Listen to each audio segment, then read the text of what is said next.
Hey everyone, it's Habiba here. Welcome back to my channel. I'm so happy to join you for another video. So in today's video, we're going to be doing another chapter highlight from my book, Black in School. And you'll recall that on this channel, I did one for you a couple of months ago. And so now we're going to be doing a different one today.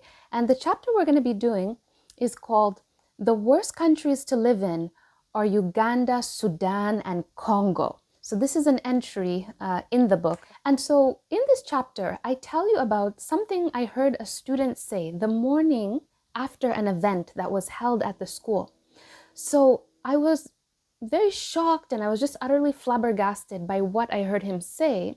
And now I realized that the reason the event produced this outcome, and the outcome being what the student said, is because of how Africa is presented and spoken about in school, spoken about to students in schools, relative to how Europe is taught to students. So I realized the reason the event produced this outcome is due to the difference in how these two subjects, so Africa being a subject, Europe being a subject, how these two subjects, and more broadly, how these two civilizations or these two continents are presented, how one is presented and spoken about relative to how the other one, this being Europe, is taught.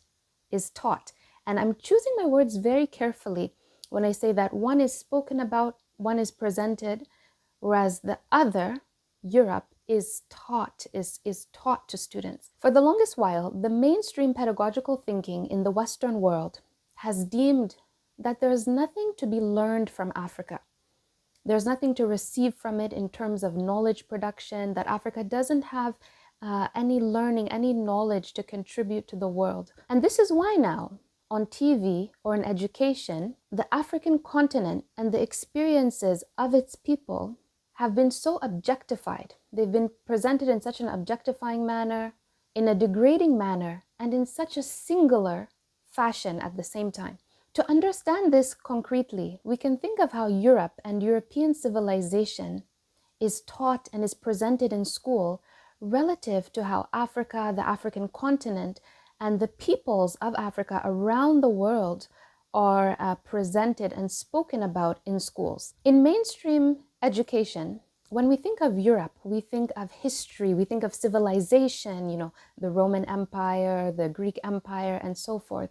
We think of knowledge production and knowledge authority in terms of who can create knowledge, who are the creators of knowledge, and what forms of knowledge are valid. So this association with Europe as being the source of knowledge production has shaped our educational framework to the extent that English literature and philosophy classes, other classes as well, but I'll focus on these two, English literature and philosophy classes, and I'm just thinking in the high school context right now, guys, because my book is based on my experiences in high school. Of course, this applies to university, but right now I'm just thinking in the high school context.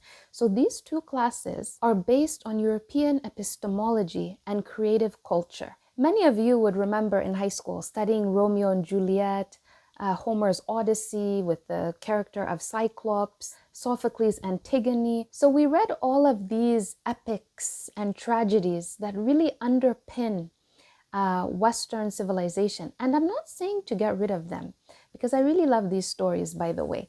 But what I am saying is, how about reading these books, these stories, alongside, say, Toni Morrison, Beloved, or Austen Clarke, or Maya Angelou, or James Baldwin?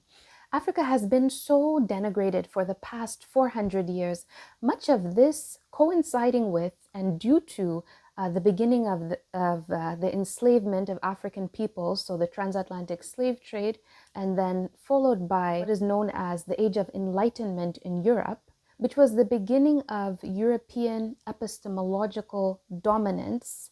And then some centuries later, in 1884, 1885, we had the Berlin Conference, also known as the Scramble for Africa, which was really the catalyst of the colonial period in Africa. It was really the main event. And as we know, colonization in Africa, it caused so much damage, suffering, and devastation, which is why, in large part, today, the focus of media and of education when Africa is discussed or when Africa is presented is really this sort of perpetual famine and disease and war and tribal conflict and so forth. And I think of Dambisa Moyo's book, Dead Age, really an amazing book, a great read, something I'd encourage everyone to read. But now, what does this hyper focus on Africa as a diseased, conflict-ridden, and impoverished continent do to the self-esteem of a Black child, of Black children in the classroom? There is no context for the Black child or for other non-Black students in school when these topics of Africa are spoken about and presented, not taught. I keep stressing that, not taught. They're not taught. If they were taught, there would be context, right? But when they're spoken about and presented, they're done without any context. And so now, what does this do to children, and especially to Black children in the classroom?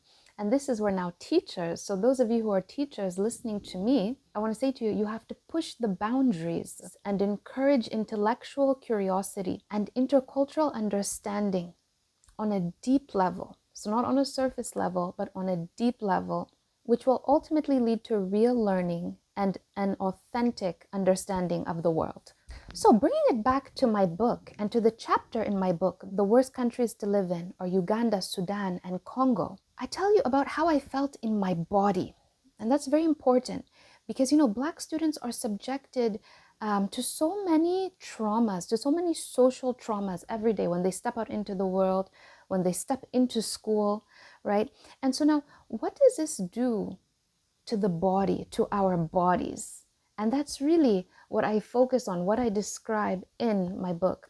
As human beings on the planet, all of us, we have so much body learning and unlearning to do. But now, especially as Black people, whose bodies have been the object of so much scrutiny, right? And whose bodies have been so denigrated and degraded over the centuries, as I mentioned earlier.